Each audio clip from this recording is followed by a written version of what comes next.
Conectadas e conectados, muito boa tarde, mais uma sexta-feira, que maravilha, né? Toda aquela história de Copa já passou, então a sua vida voltou ao normal, provavelmente, não é isso? Então falaremos isso toda sexta-feira, porque a Copa já foi. Olha só que lindo, Karen Marino. Karen, você me espanta a cada dia que passa. Coisa linda, Karen, super fina, que nem essa apresentadora que vos fala, né? Então é Rua Quintana, 735, aqui em São Paulo. Telefone é 011-2925-0306. karenmarino.com.br. Essas e outras maravilhas que eu sempre trago aqui para vocês. Karen, um beijão. Ela já esteve aqui, né? Pessoal, sem mais delongas hoje, vamos falar de polêmicas ginecológicas. O que você sabe, o que você não sabe, o que você acha que você sabe e o que você acha que você não sabe. Então, nada como falar com especialistas, com sumidades no assunto. Então, as pessoas que vêm aqui, vocês já sabem, podem confiar, né? Que é o caso do Dr. Carlos Borsato. Falei certo o sobrenome? Falou. Borsato, tudo bem? Tudo bem. Vamos começar com as nossas polêmicas? Vamos lá. Porque agora ele será aqui o nosso convidado frequente, que a gente ficou meia hora fazendo a entrevista lá fora, só para vocês terem uma ideia, né? Vamos falar um pouquinho dos partos no Brasil. Tinha antigamente, quando eu fui mãe antigamente, dizia-se que no Brasil, o Brasil era o país com o maior número de cesáreas do mundo. Isso ainda é verdade? Conta um pouquinho disso. Eu não saberia te dizer se é o maior do mundo, mas certamente está entre os maiores. Né? Filosoficamente falando, a cesárea é um procedimento de exceção. Você faz uma cesárea quando você não encontra condição de segurança para a mãe e para o neném para que o parto se desencadeie de forma normal. Até porque a filosofia que norteia o parto normal é que quem inicia o trabalho de parto é o neném e não o médico. Então, o médico que marca cesárea fim de semana, para no fim de semana ele não ser chamado cesárea porque tem praia, cesárea porque tem feriado, ele está subvertendo o conceito do que é natural. Verdade. E a gente tem que pensar que uma das poucas áreas em que o médico presta assistência, enquanto profissional da área médica, é numa gravidez onde, em sua grande maioria, não existe doença. Existem as gravidezes de risco que têm doença associada. Então, a cesárea, filosoficamente falando, é uma exceção. E como é que faz, assim, para mudar um pouquinho a mentalidade? Porque o médico também marca, mas existem mães que fazem isso. Então, na verdade, o que eu aprendi ao longo dos anos é que quem muda é a população, não o médico. O médico ele vai sempre a reboque das demandas da população. Então, uma paciente consciente que senta à frente do seu médico, cria-se uma relação de confiança, para que o médico esteja à altura da confiança dela, ele tem que procurar fazer o que é melhor dentro de um protocolo já solidamente estabelecido, que é o parto normal. E se por acaso não houver condição, ele explica o porquê e mostra, né? De forma assim bem transparente. A transparência é a regra. Quando existe transparência, isso aumenta o nível de confiança. Agora, se a mulher afirmar que quer um parto normal, ela vai conseguir um profissional que faça o parto normal, se ela estiver com essa indicação para isso. Sem exagero, 7 em 10 tem indicação de parto normal. Olha só. E você acha que essas que marcam a cesárea, elas é o pânico da dor, é uma falta de preparação psicológica? O que você acha? Então é uma mescla de tudo isso. Na verdade, a cesárea é um procedimento que passa para a paciente a imagem que tem menor desconforto. A mulher tem medo de ficar horas em trabalho de parto porque ela supõe, já que a avó dela falou que foi assim, que vai ter muita dor, o que é totalmente errado, porque o que mais avançou na assistência ao parto foi a anestesia. Sim. Os anestesistas avançaram muito em termos de qualidade do parto. Hoje tem um tipo de anestesia que relaxa a musculatura pélvica, permite a melhor moldagem do neném no canal de parto e permite que o parto seja feito pela mulher e não pelo médico. O médico só faz assistência. Embora o médico, às vezes, tenha um ego um pouquinho hipertrofiado, o que também é um erro, ele acha que ele que faz o parto. Não, ele acompanha, que quem empurra o neném, quem faz o parto é a mulher. E para a mulher é muito gratificante isso, né? Mas, claro, tudo dentro de uma norma de segurança. E a anestesia traz muita segurança e também é o avanço da informática, a monitorização do batimento cardíaco do feto, tudo isso dá um padrão de qualidade grande. Agora, tem paciente que psicologicamente não está preparado para ficar lá horas, mas é gostoso, entendeu? Porque vai para a banheira, vai para a cadeira do papai, vê um filme, entra a família, que hoje tem programa de humanização, claro, não entra a galera toda, mas entra o pai, agora eu quero mamãe, entra a mamãe, agora eu quero trocar meu marido pela minha irmã. Tudo isso vai criando um ambiente afetivo. Sim. E a paciente se sente segura e as horas passam com mais tranquilidade, até porque ela está vivendo um momento mágico. Agora, quando tem indicação de cesárea, o médico tem que ser objetivo. Olha, a minha indicação é cesárea. Caso a senhora não queira, a senhora deve ter liberdade de ouvir uma segunda opinião. Nos Estados Unidos, eu morei em um hospital americano, eles têm uma instituição de cidadania lá chamada Second Choice, quer dizer, a segunda escolha, a segunda opinião. E a paciente fala tranquilamente para o médico, olha, doutora, eu quero ouvir uma segunda opinião. Você não está xingando a mãe do médico, ele não fica ofendido. Sim. Aqui o médico fica. Aqui fica, latinos, né? Mas quando existe uma visão mais alargada da coisa, os médicos conversam e duas cabeças pensam melhor que uma. Obviamente, se o médico está fazendo uma coisa correta, ele vai gostar que o outro referende que realmente não, o que o colega fez está certo, é isso mesmo. A paciente escolhe quem ela quer como assistente. Tem espaço para todo mundo nesse mundo, pode deixar. Você sabe que quando eu tive meu filho, eu queria parto normal, de preferência de cócoras, que a pessoa é meio pirada, né? Aí, o meu médico, o Dr. Paulo, maravilhoso, né? Virou e falou assim, não, porque cócoras é perigoso, porque eu não consigo receber, porque só tem uma sala, acho que na época era no Einstein, que já estava desativada, e onde eu entro num buraco para receber, eu virei para ele e falei assim, cara, a posição que vocês deixam a gente é péssima, você já tentou defecar nessa posição? E ele começou a rir, ele falou, não, apoia no meu ombro, não sei o quê. E eu cheguei no hospital e estava com as contrações, tudo certo, E aí eu fui pro quarto, optei por ir para o quarto diretamente. Então eu estava, na época, o meu ex-marido foi fazer a ficha, e aí estava o meu pai com a minha mãe. Aí vinha a contração, eu agachava, ficava de cócoras. E aí ficava lá, 1, 2, 3, e estava passando uma novela. E eu estava assistindo novela, tá tranquilo. Vinha uma cólica. E eu já imaginava que fosse uma grande cólica, mas o amor da minha vida ia nascer. Então deixa a cólica vir, eu quero mais é que venha, né? E eu passei pelos corredores e a mulherada, quando vinha essa grande cólica, essa contração, elas gritavam, berravam, se descabelavam. E eu falava, gente, não é possível, não deve ser tão diferente assim. Eu acho que tem mesmo uma preparação psicológica que deve ser feita durante a gravidez. O parto de cócoras, especificamente, tem todo um conteúdo filosófico que não é só a paciente chegar, sendo uma pessoa que não tem um exercício prévio da musculatura pélvica, achar que na hora ela vai conseguir fazer parte de cócoras. Há muito tempo atrás, o indivíduo que trouxe para nosso conhecimento médico no Brasil o parto de cócoras é um médico de Curitiba, que já faleceu, o Dr. Moisés Paciornik. E eu peguei um dia um ônibus, fui lá para Curitiba, conversei com ele no congresso e fiquei 3 semanas lá vendo parto de cócoras. Rapaz! Ele tinha um hospital, uma clínica própria dele. Eu fiquei num hotelzinho muito próximo da clínica e ficava lá o dia inteiro. É engraçado que o banheiro do consultório dele, das mulheres, era aquela privada turca, que a mulher tinha que fazer xixi agachada. Sim, para treinar. Quer dizer, até na hora dela urinar, ela preparava a pelvis e a musculatura perineal. Aqui a mulher é sedentária, mora no segundo andar de um prédio, sobe de elevador, vai querer fazer parte de cócoras como? Né? Eu era professora de educação física, então eu podia fazer. É outro mundo, se ela for jogadora de vôlei, se ela fizer a dança do ventre, aí tudo bem. Então, a gente tem que fugir do modismo. Sim, sim. O parto normal bem conduzido, ele não precisa necessariamente ser na mesa de parto. A mesa de parto você entra quando falta meia hora para o neném nascer. Você circula, porque a anestesia avançou, então a paciente hoje está analgesiada, com bloqueio de dor, sem bloquear a contração. Ela entra na banheira, deita na cadeira, anda, recebe visita, e ela está com catéter aqui. Sim. Ela diz para o médico, olha, está me incomodando, faz um pouco mais de anestesia. Então, com isso, e esse anestésico não deprime o sistema respiratório do neném. Eu sou daquela geração que você tirava o neném, virava de cabeça para baixo, dava um tapinha nas costas dele. Sim. O pediatra pegava, saia correndo como se estivesse numa gincana. Se eu fizer isso hoje numa sala de parto, o pediatra vai brigar comigo. Eu virar o neném de cabeça para baixo. Porque a anestesia hoje melhorou muito. Sim. A anestesia de antigamente, ela deprimia o sistema respiratório do neném. Nossa, eu nem sabia disso. E a mulher também fazia uma anestesia de má qualidade, que era uma raque com agulha grossa, que ela não podia colocar travesseiro, ficava tomando sopa de canudinho.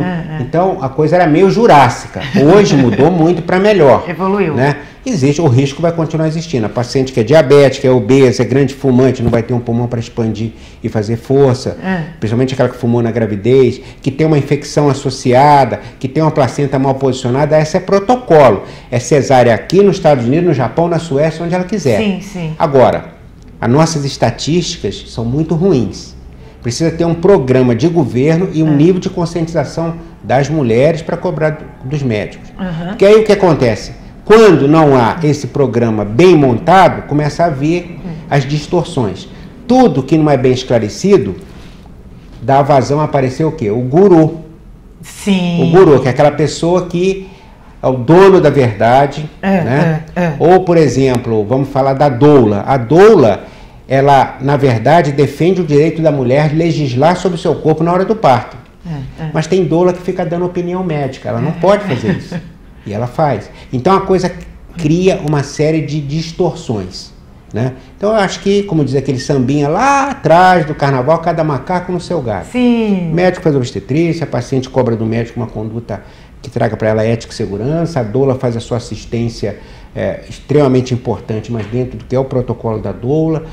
E hoje existe até um certo embate meio que assim, embutido, não tão aberto, entre doula e obstetra, porque o obstetra faz muita cesárea, a doula critica o obstetra, e acaba acontecendo casos que tem indicação de cesárea, e tem colega aqui que quer fazer 100% de parto normal, quando os países que tem mais parto normal no mundo são os países nórdicos, que têm assistência média de primeira, que é Suécia, Noruega, Finlândia, Dinamarca, tem em torno de 18% a 21% de cesárea.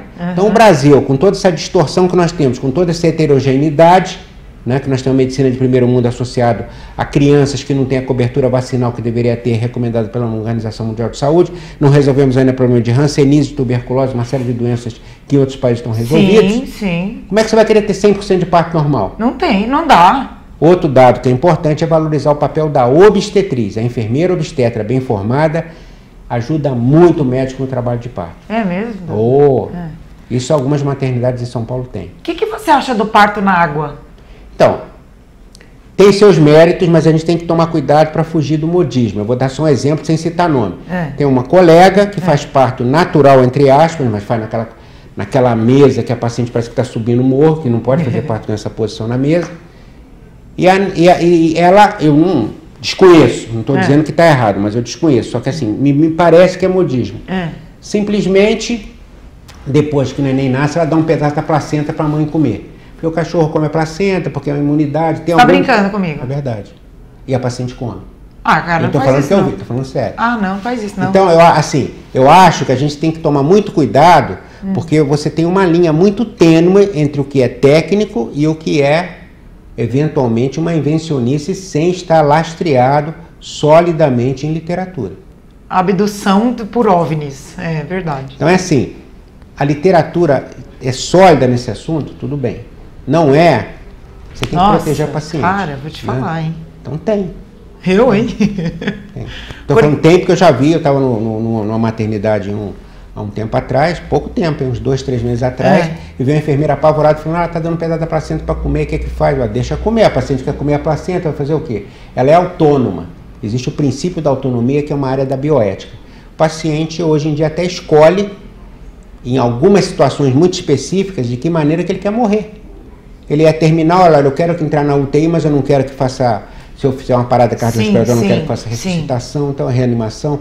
Então, eu acho que a gente tem que ir por essa linha do respeito pela autonomia do paciente. Agora, tecnicamente falando, eu desconheço essa informação de literatura. Isso que a gente tem que tomar cuidado.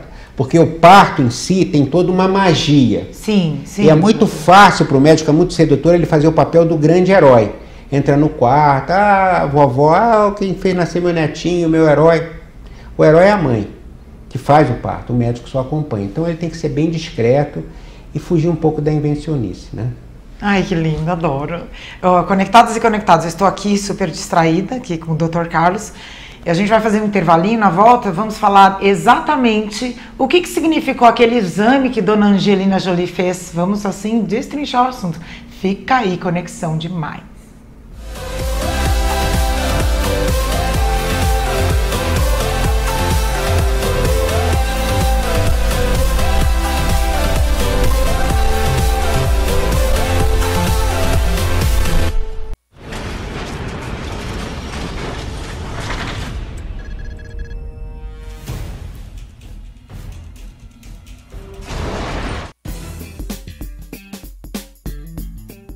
sou Cindy Álvares e tenho novidades para você, trabalhador em telecom. Agora o programa do Sintetel está de cara nova. No ponto de encontro você fica sabendo das principais notícias do setor, confere dicas de saúde, cultura e lazer e ainda pode participar do programa e esclarecer as suas dúvidas. Isso e muito mais você confere todas as quartas a partir das 10 da noite aqui na TV Geração Z. Espero você!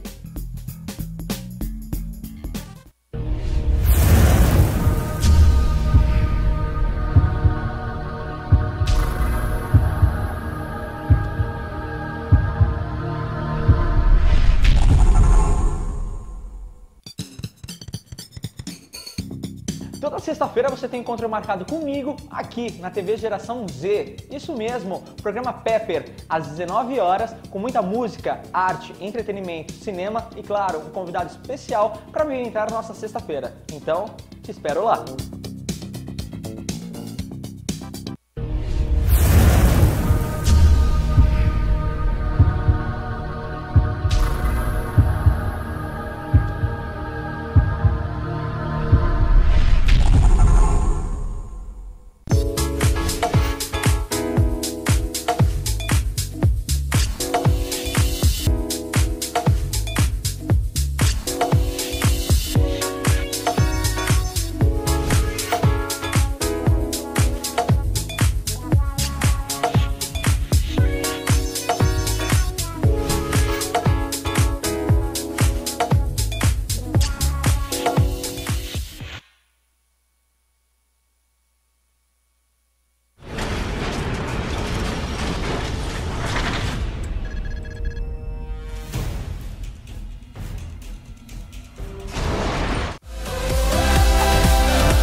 Conectadas e conectados, estamos de volta com o Dr. Carlos Borsato, tirando assim esses tabus, essas polêmicas de ginecologia, mastologia. Nós falamos no primeiro bloco sobre parto normal, cesariana, ele deu uma aula aqui e vai voltar porque a gente tem assunto até dizer chega. E agora nós vamos falar sobre aquele exame que a Angelina Jolie fez e retirou as mamas. Vamos tirar aí as nossas dúvidas. Fala um pouquinho desse exame, Dr. Carlos.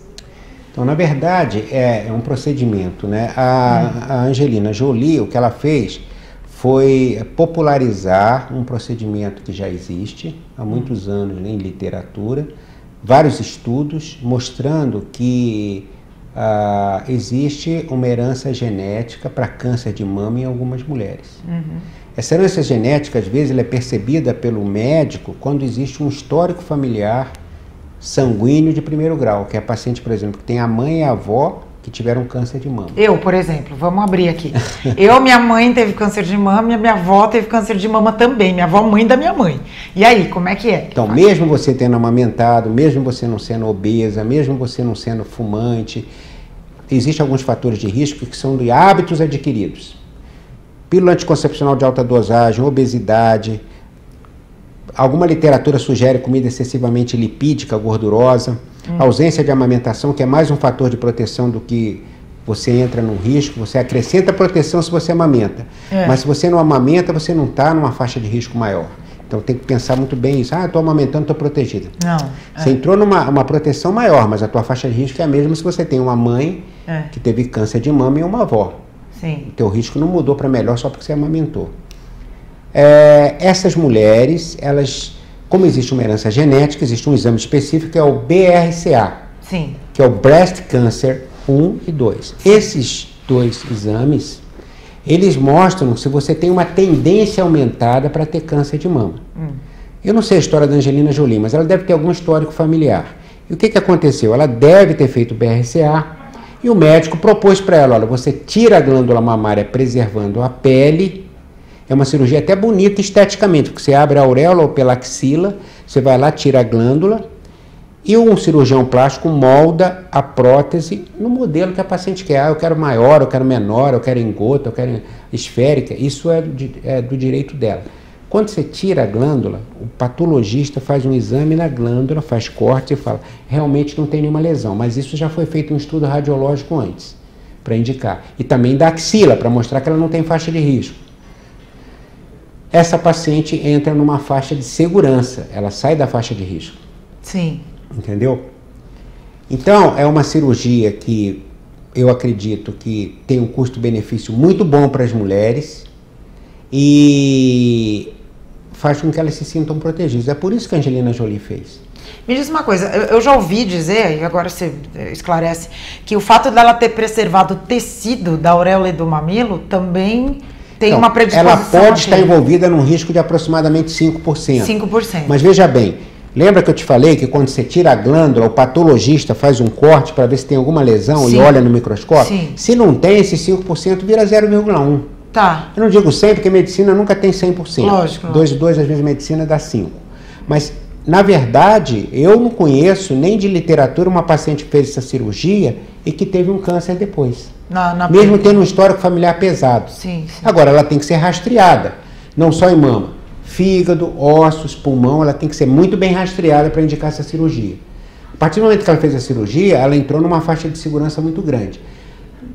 Para as operadoras de saúde é um bom negócio. Por quê? Porque a paciente não vai ter que fazer mamografia anual, a paciente não vai ter que fazer o marcador tumoral específico para câncer de mama, ela vai entrar numa faixa também de scanner de investigação da mama menor. E depois a questão da quimioterapia também, que é caríssima. Se ela tiver um tumor, ela vai fazer quimio, vai fazer rádio, vai fazer uma cirurgia que na maioria das vezes é mutiladora, mexe com autoimagem, mexe com uma série de situações. E aí você está lidando com uma doença. Sim. Então você já saiu do patamar da normalidade. A medicina vai caminhar para o lado preventivo. Só que o Brasil, como é heterogêneo, vai ter gente vivenciando doença avançada porque não fez a prevenção lá atrás e gente que vai fazer essa cirurgia. Como vai ter aquela mulher que tem aquele carocinho, não vai no médico porque tem medo que pode ser que tenha alguma coisa. Nossa, lá eu na conheço. Frente, E me diz uma coisa, retirando, por exemplo, pegando vamos supor, eu tenho, lógico que por ter mãe e por ter vó, eu já tenho algum fator de risco, porque é sanguíneo, conforme o doutor falou, né? Diminui em quanto esse risco do câncer aparecer? Mais de 90%.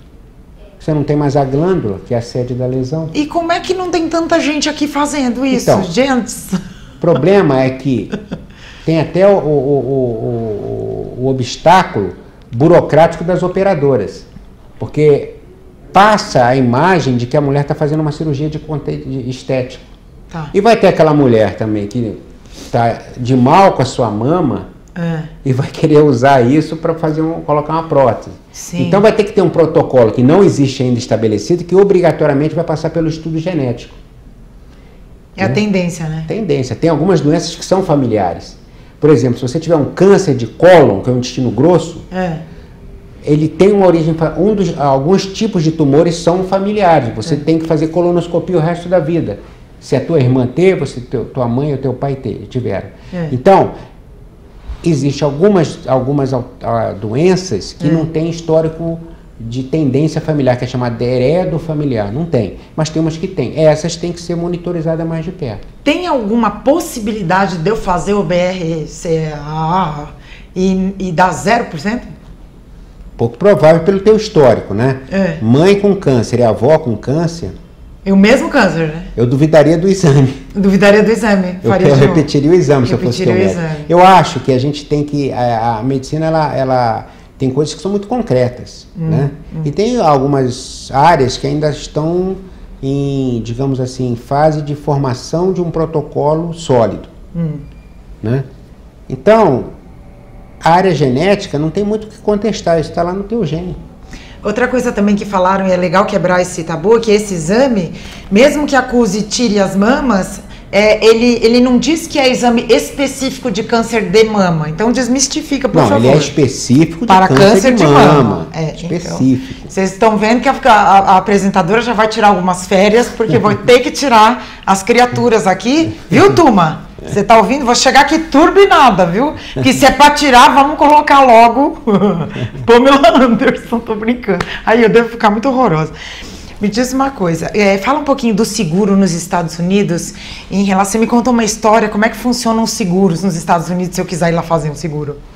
Assim, seguro nos Estados Unidos é uma coisa muito séria. Se você chegar aqui no Brasil, sei lá, chega pro teu gerente de banco e fala, olha, eu vou fazer uma viagem, eu quero aumentar o limite do meu cartão. Ele pode chegar para você e dizer assim, tudo bem, eu vou te aumentar, mas me dá uma contrapartida. Meu gerente regional está no meu pé, eu preciso vender uns seguros. Você não quer fazer um seguro? Aí você vai lá e faz um seguro. De 5 mil reais, paga 30 reais por mês, só que você pode estar com um tumor no cérebro. E o gerente, ó, nos Estados Unidos não, se você chegar para fazer um seguro, você é fumante, você está numa faixa. Você é obesa, você está noutra faixa. Você tem histórico de hipertensão familiar? Tem. Você é hipertensa? Você é sedentária? Você está acima do peso? Em relação às mulheres com mama. Qual o teu histórico de câncer de mama familiar? Minha mãe teve câncer de mama e minha avó teve câncer de mama. Sem o BRCA, você não faz o seguro. Olha só, rapaz. E se você fizer o seguro com o BRCA, ele paga um pouquinho a mais se a tua tendência for intermediária. Se você tiver o BRCA alto, eles podem se recusar a fazer o seguro. Nossa. Ou podem colocar uma cláusula que eles cobrem tudo, menos morte por câncer de mama. Olha. Bom, chega a ser inteligente, né? Porque... Então é assim, você não faz um seguro na frente do gerente. Você vai passar numa série de exames médicos, o teu histórico vai ser todo checado, porque nos Estados Unidos é um projeto que pretende fazer aqui no SUS. Se você passar no Acre num médico com uma crise hipertensiva e amanhã você passar no médico do SUS aqui no INCOR, ele sabe que você passou lá, qual foi a medicação que você teve, o que deu o seu eletrocardiograma e tal. Meu sonho de Nos Estados Unidos é assim. Esse é meu sonho. Você tem o teu número né, do Medical Care, que é o teu número que diz todo o teu histórico. E o seguro médico tem acesso a isso, desde que você assine autorizando. Se você não assinar, você não faz o seguro. Ô, Tuma, quantos minutos a gente tem ainda, querido? Beleza, a gente consegue então puxar mais um assunto, porque eu preciso extrair desta pessoa que está aqui. Vamos falar um pouquinho da questão de casais homoafetivos e bebês e toda essa polêmica? Vamos lá. Fala um pouquinho sobre isso. Como é que fica esse casal? Agora ficou mais frequente os casais homoafetivos que querem adoção. Né? Existe lei hoje em dia, a jurisdição está começando a mostrar uma visão mais alargada e politicamente correta do direito que esses casais têm, que é um direito adquirido. Não tem nada em literatura médica que diga que uma criança vai ser diferente porque tem duas mães ou porque tem dois pais. Nada mesmo. Nada. Paralelo a isso, existem os casais que querem as mulheres vivenciarem a barriga, a gravidez. Então elas fazem uma fertilização de um doador, que pode ser anônimo ou não.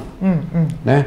Eu tenho no meu consultório uma paciente que ela tem a sua namorada lá e resolveram ter um filho, e o amigo, que é gay, doou o espermatozoide, foi feita uma inseminação e ela teve uma gravidez. Ai, que legal.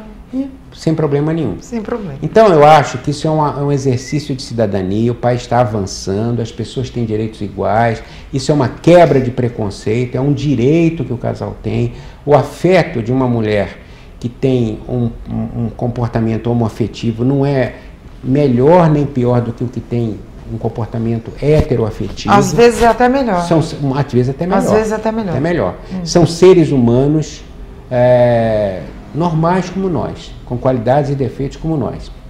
Agora, os direitos deles são ainda inferiores ao nosso, por causa do velho preconceito. O Brasil ainda é um país que tem preconceito de cor, preconceito, né, de raça, de condição socioeconômica, de tudo, um monte de coisa. Então, depois falam que é o país, que é o paraíso, que é o país liberal, que é democrático, mas está passando pelas dores do crescimento. Esse tipo de situação é um avanço em relação ao exercício da cidadania, né? E eu me lembro, eu era mulher, eu sou carioca, eu era moleque no Rio. Jura? Eu nem percebi pelo seu sotaque, você cara. Lá no Rio eu era coroinha. Minha avó era aquela católica que tinha mês de Maria, tinha que fazer novena no mês de maio inteiro e tal, e eu era coroinha. E eu me lembro que um domingo, lá no Rio, Ipanema naquela época era um bairro de classe média, não é nada que você está imaginando hoje, o legal era morar em Copacabana, mas eu era lá, estava lá na igreja, e um padre parou a missa, para pedir duas moças para saírem da igreja, porque elas estavam com manga curta. Nossa. Olha como que o Brasil evoluiu. Alô! Então, eu acho que a gente tem que olhar para trás com um olhar crítico, construtivo e tirar o aprendizado, olhar para frente e melhorar. Em relação a esse comportamento dos casais homoafetivos, eles estão pleno direito. Pleno, total. São casais, às vezes, mais estáveis do que os héteros. Sim, sim, eu conheço vários. Então, eles são pessoas sensíveis, né? Extremamente amorosas e que estão no seu direito de vivenciar uma maternidade ou uma paternidade, por que não? A nossa justiça está avançando. Só para você ter uma ideia, juridicamente, do ponto de vista de direito do trabalho, hoje, um indivíduo, por exemplo, que adota uma criança, um gay masculino, sim, ele tem direito à licença paternidade. Que bom, né? E a mulher tem direito à licença maternidade. Finalmente. Independente de ser gay, mas o gay também tem. Independente se adotou... Sim, por exemplo, um casal adotou. O casal adotou, um casal masculino. Adotou uma criança. Ele tem a licença.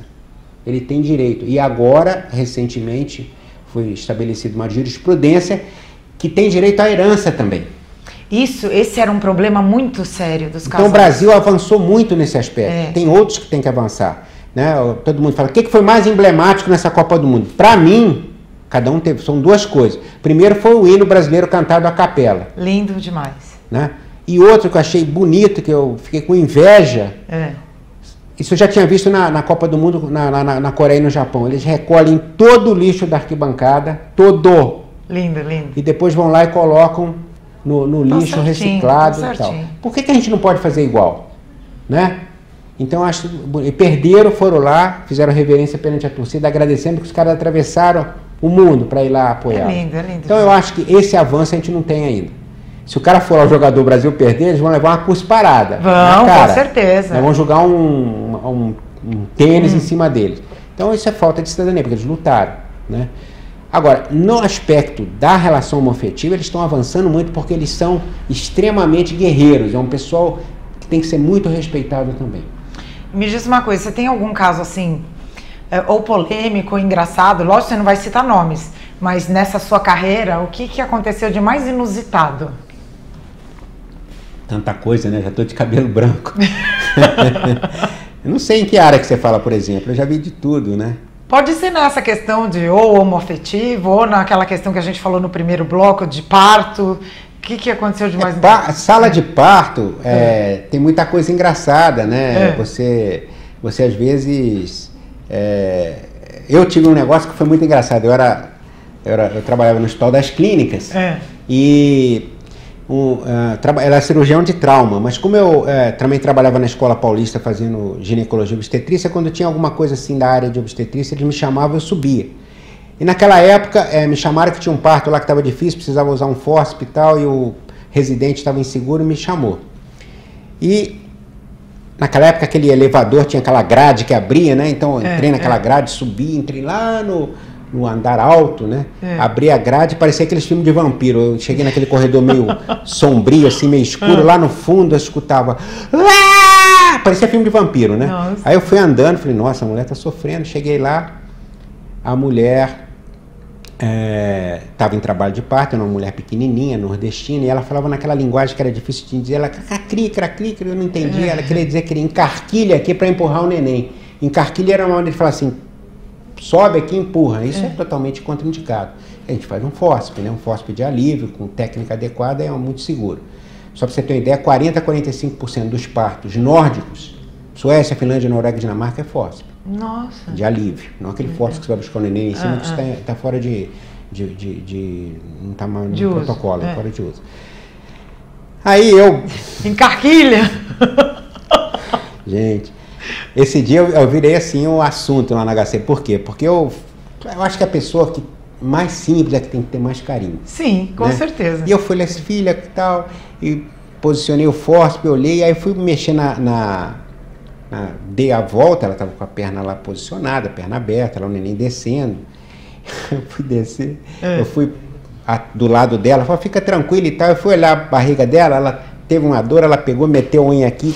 Nossa! Mas marcou mesmo, né? E começou a sangrar. E eu peguei, vesti aquela roupa e tal, e botei a luva, e eu tava com tanta dor, quando eu botei a cabeça assim, a bolsa rompeu, pá! Então eu estava arranhado com aquela bolsa, a neném veio atrás, nasceu, correu tudo bem. Depois, naqueles dias seguintes, eu no vestiário, eu ia trocar de roupa, estava toda arranhada, cara, que namorada brava que saiu muito. Será que ela não tem irmã? Não, gostei dessa namorada.